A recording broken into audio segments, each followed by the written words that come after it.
Mesdames, Messieurs, bonsoir et bienvenue à tous. À la une de ce journal, la grande délinquance en milieu scolaire et ses visages les plus hideux.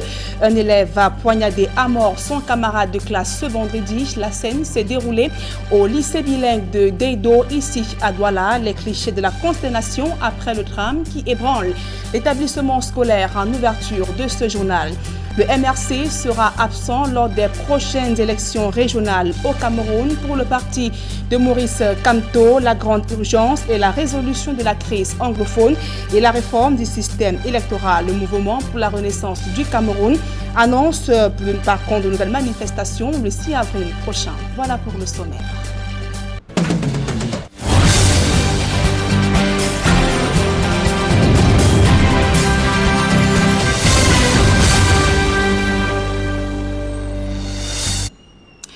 Mesdames, Messieurs, une fois encore, bonsoir et merci d'honorer ce rendez-vous de l'information sur Equinox Télévision.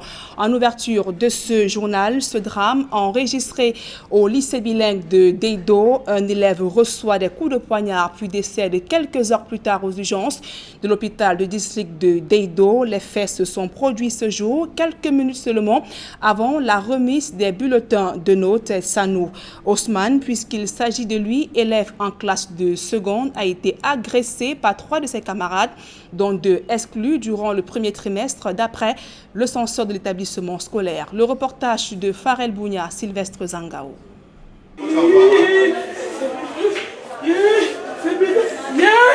C'est pourtant avec le sourire qu'elle a dit au revoir à son fils le matin. Ce dernier allait à l'école chercher son bulletin de notes. Mais voici Madame Djaka, quelques heures plus tard, devant la dépouille de son bien-aimé, aux urgences de l'hôpital de district de Deido.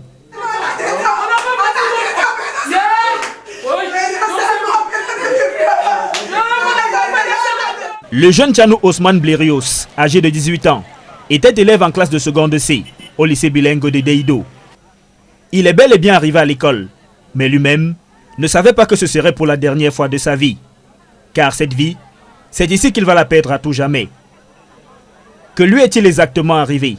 Pour avoir la réponse, nous rencontrons le censeur du lycée bilingue de Deido, Maurice Siabdieu, qui est le plus haut responsable de l'établissement scolaire à ce moment, Madame le proviseur, étant permissionnaire, selon ce qu'il nous confie. On avait commencé la cérémonie de remise des bulletins dans le secteur de seconde. Apparemment, les enfants sont venus avec des portables. Maintenant, il y a d'autres enfants qui étaient déjà exclus du lycée, dont les 3 suspects qui ont été pris, 2 sont des exclus du lycée. Un était encore en classe, en seconde allemand chez nous. Alors ils allaient devant les camarades, taxés, comme on dit, bien agressifs pour acheter leur téléphone. C'est donc pendant ces risques-là, ils avaient un parmi avec le poignard. Je ne sais pas encore qui passait, les enquêtes qui vont déterminer qui permet exactement le poignard. Ils ont donc commencé à blesser les camarades pour acheter leur téléphone.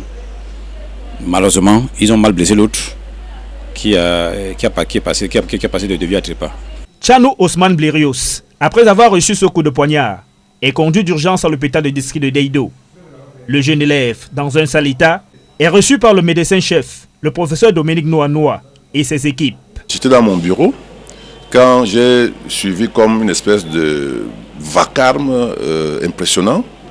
Et je suis sorti, j'ai vu la cour de l'hôpital qui était envahie par les élèves du lycée bilingue.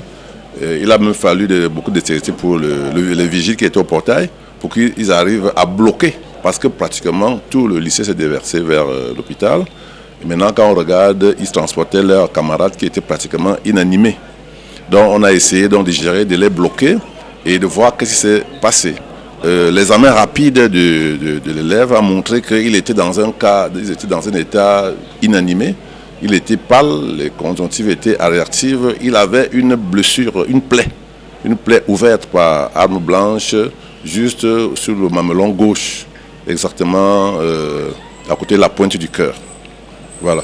Donc nous avons immédiatement pris les mesures de réanimation. J'ai mobilisé toute mon équipe. On a intubé, intubation endotrachéale. On a mis une voie en flèche. On a fait l'adrénaline intracardiaque. On a commencé un massage cardiaque. Le cœur a repris un peu parce qu'on a cru entendre les bruits. Mais le massage a duré 30-45 minutes. Il ne répondait pas. Donc on a réalisé qu'il était décédé. Presque hors de la ville de Douala, Jean-Marie Djaka, le père du défunt, apprend la nouvelle et accourt à l'hôpital. C'est mon fils. Qu'est-ce qui est arrivé? C'est quoi? C'est quoi, mon Dieu? La situation est insupportable pour lui, qui a pourtant vu son fils bien portant le matin. Ce matin, quand je sortais pour aller faire le sport, l'enfant était en train de s'apprêter pour aller prendre son bulletin. C'est tout à l'heure que j'entends qu'on a poignardé l'enfant. Il y a un de sa camarade de classe qui allait à la maison informer la ménagère qu'on a poignardé Berus. Et la ménagère a appelé la dame. Ensuite, la dame m'a appelé. J'étais loin vers Bekoko. Tchanou Osman Blérios était l'unique fils à ses parents. Ces derniers lui souhaitaient une belle carrière dans la médecine. Un rêve que caressait le jeune élève de la classe de seconde C, mais qui ne pourra malheureusement jamais réaliser. La délinquance en milieu scolaire a encore frappé. Et au lycée bilingue de Deido, l'accumulation des faits répréhensibles en l'espace de quelques temps interpelle.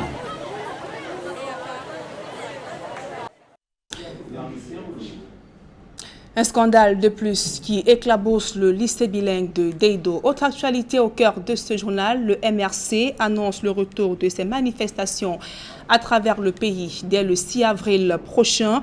Le parti compte mobiliser des Camerounais, des sympathisants, mais aussi ses militants autour des réformes du code électoral et le respect des droits de manifester. Le mouvement pour la renaissance du Cameroun s'oppose également à une quelconque élection avant la résolution de la crise anglophone. On fait le point dans ce reportage de Aïe Cyril. L'examen en cours à l'Assemblée nationale des projets de loi et les prévisions de ressources pour le fonctionnement des régions en 2019 annoncent pour bientôt la mise en place effective des régions au Cameroun. Mais au MRC, l'on s'oppose à l'organisation des élections régionales avant le renouvellement des conseils municipaux. Le régime ayant insidieusement et malhonnêtement opté d'organiser les élections régionales avec un collège électoral illégitime et complètement acquis à sa fraude organisée, à travers des conseillers municipaux dont le mandat a été prorogé d'une année et qui auront le pouvoir de désigner pour les 5 prochaines années nos conseillers régionaux. Et nous disons que nous nous opposerons, comme il le faut, à l'élection des conseillers régionaux avant l'élection des conseillers municipaux. Au-delà des régionales, le mouvement pour la renaissance du Cameroun s'oppose à l'organisation de toute élection, même pas les municipales ou les législatives, tant que les armes continuent de crépiter dans le nord-ouest et le sud-ouest. Le MRC dénonce toute tentative et honte d'organiser donc des élections au Cameroun avant la fin de la sale guerre dans les régions du nord-ouest et du sud-ouest, meurtries et endeuillées. Comment pouvons-nous aller aux élections alors que tous les jours on subit des enlèvements, on subit des morts dans cette partie de ce pays qui est aujourd'hui mise à feu et à sang?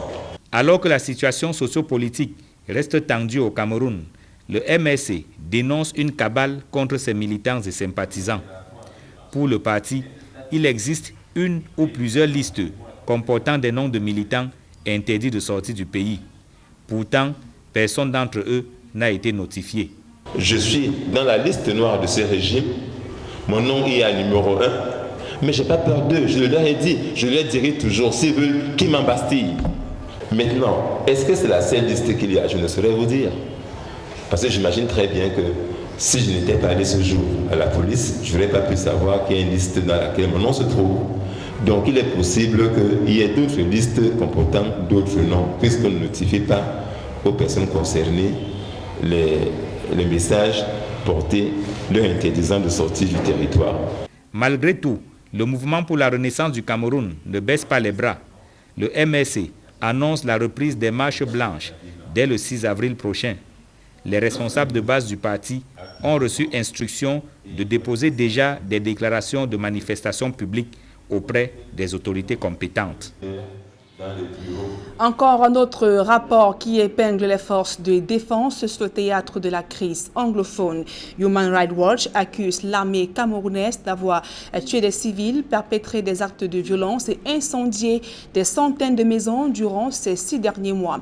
Le dit rapport accuse également les séparatistes anglophones d'avoir mené des actes de violence dans cette partie du pays. Le reportage de Kediara Dalastiana. Dans un récent rapport publié par Human Rights Watch, la crise anglophone éclatée depuis octobre 2017 continue de faire des morts et de causer de grosses pertes à l'État du Cameroun. L'organisation non gouvernementale fixe à 170 le nombre de civils tués depuis octobre 2018 dans des affrontements entre séparatistes et forces gouvernementales, tout en précisant que compte tenu des affrontements toujours en cours et la difficulté à collecter des informations dans des zones reculées, le nombre de morts civiles pourrait être plus élevé. Toutefois, il y aurait eu, selon l'organisation non gouvernementale, près de 220 incidents répertoriés dans la même période, incidents au cours desquels environ 33 membres des forces de sécurité auraient perdu la vie. Dans le même rapport, Human Rights Watch précise que des séparatistes armés auraient toujours, entre octobre 2018 et février 2019, agressé et kidnappé des dizaines de personnes. Et si l'organisation n'a pas spécialement rendu les forces gouvernementales responsables des morts civiles, il est à noter que le gouvernement lui a envoyé un courrier désengageant ses responsabilités dans ces décès. Human Rights Watch a fondé ses conclusions sur un entretien réalisé auprès de 140 victimes, membres de famille et témoins, entre décembre 2018 et mars 2019. Depuis le déclenchement de cette crise en octobre 2017, de nombreux rapports ont sans cesse été publiés par des observateurs nationaux et internationaux dans le but de renseigner sur son avancée et de proposer des solutions de sortie de crise qui malheureusement n'ont toujours pas été appliquées par le gouvernement. Le chef de l'État, Paul Biya, a nommé 2 nouveaux ambassadeurs ce jour au Cameroun, en France et en Côte d'Ivoire. 2 décrets rendus publics ce vendredi, notamment Alfred Nguini, qui prend désormais la tête de Paris, où il occupe désormais le poste d'ambassadeur du Cameroun en France. Il remplace à ce poste Samuel Vondo Ayolo, promu directeur du cabinet civil à la présidence de la République. Et Marie-Yvette Koloko, conseillère à la présidence de la République, a été nommé ambassadeur du Cameroun en Côte d'Ivoire. Tout autre chose à présent et parlons de ce mouvement d'humeur des employés du stade Paul Biya à Olembe qui perturbe les travaux depuis hier. Des employés réclament une dizaine de mois d'arriérés de salaire impayés et pour exprimer leur ras-le-bol, ils ont séquestré les responsables de l'entreprise italienne en charge de la mise en œuvre du projet. Et ce jour, ces ouvriers en service au du projet de construction du stade Paul Biya d'Olembe sont descendus de la rue. Ce matin, ils ont entrepris ce jour d'assiéger la direction générale du maître d'ouvrage, le groupe Piscini, pour revendiquer le paiement de leur salaire, mais ils ont été stoppés par les forces de l'ordre descendues sur les lieux en renfort. Évoquons à présent cette grogne de la commune de Douala 2e sur le recasement des sinistrés, des sinistrés du marché Congo de Douala. La communauté urbaine met les points sur les i, précisant qu'elle n'a autorisation qu'à requérir pour implanter ce marché provisoire. Le docteur Fritz Tonnet l'a fait savoir au cours du conseil de communauté tenu ce jour à Douala. Innocent Abega et Jean-Paul Chouniat.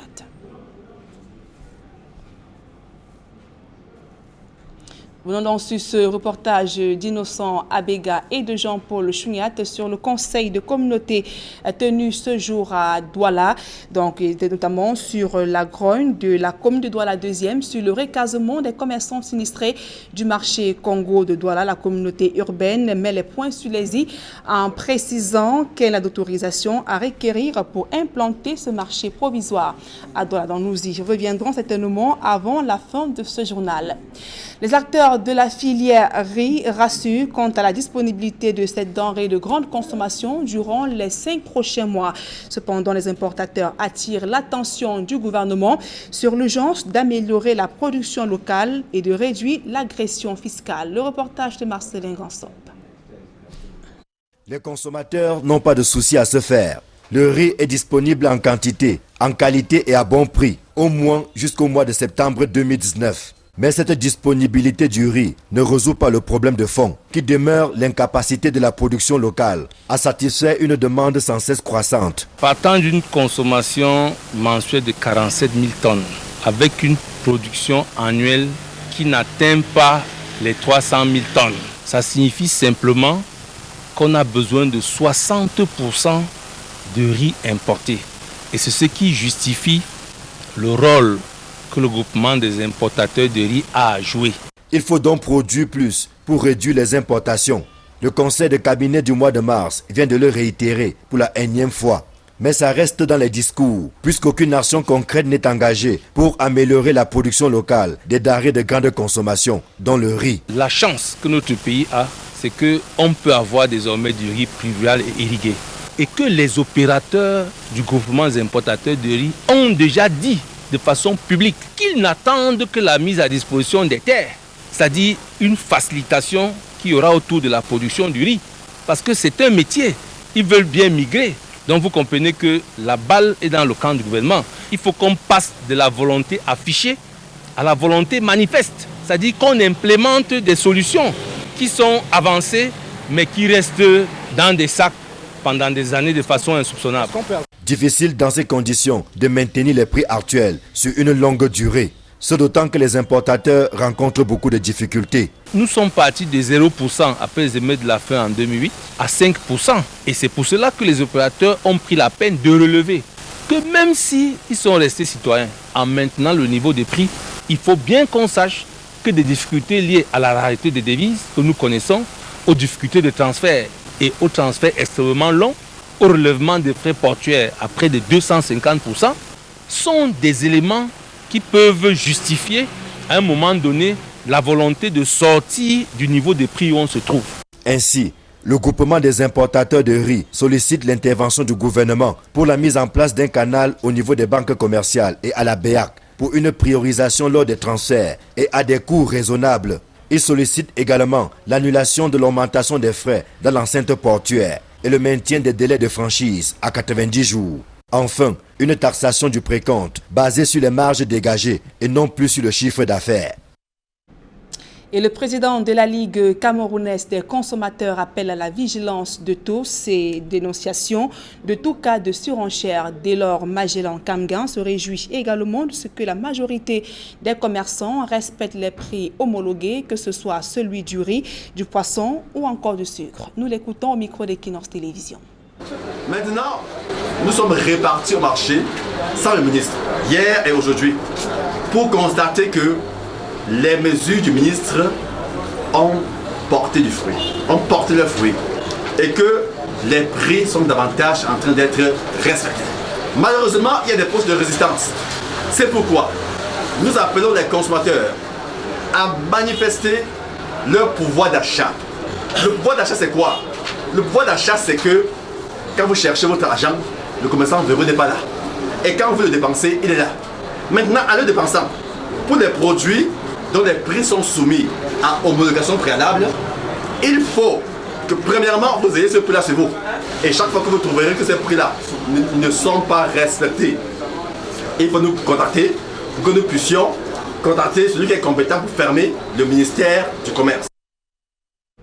Et après le sommet de la CEMAC, le constat est inquiétant. De nombreux obstacles persistent dans la mise en œuvre des réformes économiques. Et malgré la légère embellie de l'économie, des experts réunis à Douala ont évoqué les enjeux d'accélération des réformes économiques. C'est dans le cadre de la préparation du comité de pilotage PREF-CEMAC. Je vous propose d'écouter à présent cette réaction du secrétaire permanent du PREF-CEMAC au micro d'Equinox Télévision. Le progrès relevé, c'est d'abord le taux de croissance qui est devenu positif, même s'il est faible. Le progrès réalisé, c'est le fort engagement des États pour la mise en œuvre des directives communautaires. Les progrès réalisés, c'est l'aboutissement heureux du processus de réforme de la BDAC. On peut aussi noter les progrès réalisés dans le fait que 4 États de la région ont déjà adopté le passeport communautaire. Donc nous attendons que 2 autres puissent adopter ce passeport pour permettre aux citoyens de la sous-région de circuler librement d'un pays à l'autre sans avoir l'exigence du visa. Il y a des difficultés, comme dans toute entreprise humaine. D'abord, l'amélioration de la qualité de la dépense publique n'est pas allée à son terme. Parce que le but de cette amélioration, c'est de rationaliser les choix budgétaires, c'est aussi d'améliorer la transparence dans les opérations financières de l'État. Ça, c'est un chantier sur lequel on travaille encore. L'autre chantier où il y a eu des retards ou des lourdeurs administratives, c'est celui de la transposition des directives communautaires dans les réglementations nationales. Certains pays ont déjà le budget en mode programme, les autres pas encore. Là aussi où il y a eu des retards, c'est dans le financement du secteur privé. Environ 70% des accidents de la circulation sont des causes humaines. C'est une révélation faite ce jour à Douala par des experts en sécurité routière. Et afin de réduire ce taux, ces experts viennent de recevoir l'onction du gouvernement en vue de former les chauffeurs ainsi que transporteurs de marchandises ce vendredi à Douala. Le reportage de Flavien Valondongo. Des experts en sécurité routière s'accordent à dire que les causes des accidents enregistrés sur nos axes routiers sont pour la plupart humaines. Les conducteurs n'affichent pas de comportement digne, n'affichent pas de comportement responsable. Les accidents au Cameroun sont à plus de 70% causés par des êtres humains. À côté de ces comportements, parfois inhumains que reflètent des usagers, il y a des facteurs non négligeables égrenés par des autorités. L'excès de vitesse, les mauvais départements, le refus de port de ceinture de sécurité, la conduite en état d'ivresse. Tout cela contribue à enregistrer des dégâts et des pertes sur le plan humain, matériel et économique. Le gouvernement, quelque peu essoufflé par le combat contre les accidents de la circulation, s'arroge désormais les services des centres de formation en sécurité routière. Le gouvernement, parce qu'il a constaté cette situation qui n'est pas très bien pour la santé des populations, a confié cette noble mission à un centre de formation agréé qui est apte à produire des conducteurs dignes, qui est apte à renforcer les capacités de ces conducteurs. Le recyclage des conducteurs professionnels, des agences de voyage et des sociétés de transport des marchandises qui se tient à Douala permettra à terme de réduire à sa plus simple expression le nombre des cas d'accidents de la circulation au Cameroun. Et ouvrons à présent le chapitre santé de ce journal. C'est parti pour 3 jours de vaccination contre la poliomyélite et l'administration des vitamines aux tout-petits. Les journées nationales de vaccination ont été lancées ce jour à l'hôpital du district des Foulanes du côté de Yaoundé. Les parents sont appelés à coopérer afin que la cible soit atteinte. Le reportage de Marcelin Gansop, Élisée Borba. Le geste peut paraître banal, mais il vaut son pesant d'or dès qu'il est question de mettre les tout-petits à l'abri de la maladie. Vous savez que le Cameroun, en 2013, a fait face à une épidémie de poliomyélite.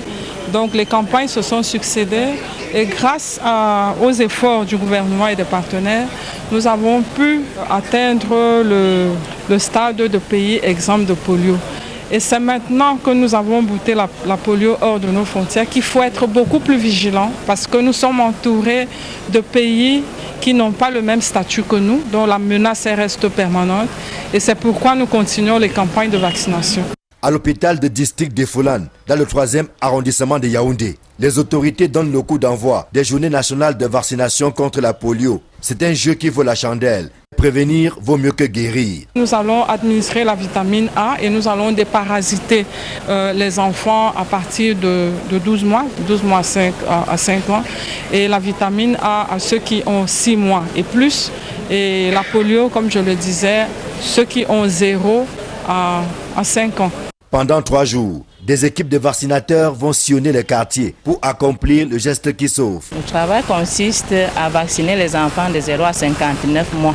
Donc les parents doivent bien les accueillir et accepter le vaccin parce que c'est le vaccin qui va protéger l'enfant et renforcer leur immunité. Les parents doivent faire vacciner leurs enfants au niveau des centres de santé parce que les campagnes ne remplacent pas les vaccinations de routine.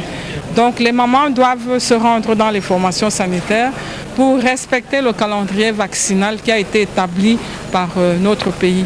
Ce n'est qu'à ces conditions-là que nous allons éliminer la mortalité due aux causes évitables chez les enfants. On ne le dira jamais assez, la santé n'a pas de prix et la vaccination est gratuite pour les enfants de 0 à 11 mois. Et pour sortir de ce journal, je vous propose de suivre les précisions du délégué du gouvernement auprès de la communauté urbaine de Douala sur les inondations qui empêchent la circulation sur le nouveau pont sur le Vouri. Nous l'écoutons. Pour ce qui est des inondations du pont sur le Vouri, c'est la partie terre ferme de ce pont qui subit les inondations chaque fois qu'il y a une grande pluie. Parce qu'un exutoire est bouché à une hauteur d'un peu plus d'1 mètre par la canalisation d'eau. Les dispositions sont en train d'être prises pour le déplacement de ce grand tuyau. Les équipes sont même sur place du ministère des Travaux publics, les équipes de Camwater, pour que ce grand tuyau soit déplacé. S'il n'est pas déplacé, les eaux ne peuvent pas s'écouler. Sinon, il n'y a aucune malfaçon dans les travaux de notre cher deuxième pont sur le Vouri et ses annexes. La ville de Douala s'excuse, désolé, auprès des usagers. C'est ici que nous mettons un terme à ce journal. Mesdames et messieurs, merci pour votre aimable attention. Dans un instant, le débrief du journal avec Serge Alain Autou et ses invités sur le plateau d'Equinox Soir. Serge Alain. Oui, Nadine Yambou, un seul titre pour le débrief tout à l'heure, le MRC qui prévoit de marcher le 6 avril 2019. Nadine Yambou, bonne soirée à vous. Bonne soirée à vous, Serge Alain Autou. Rendez-vous vendredi prochain, 20h. C'est bien cela? Exactement. Voilà. Madame, monsieur, dans un instant, Equinox Soir, deuxième partie, toujours en compagnie de nos 4 invités.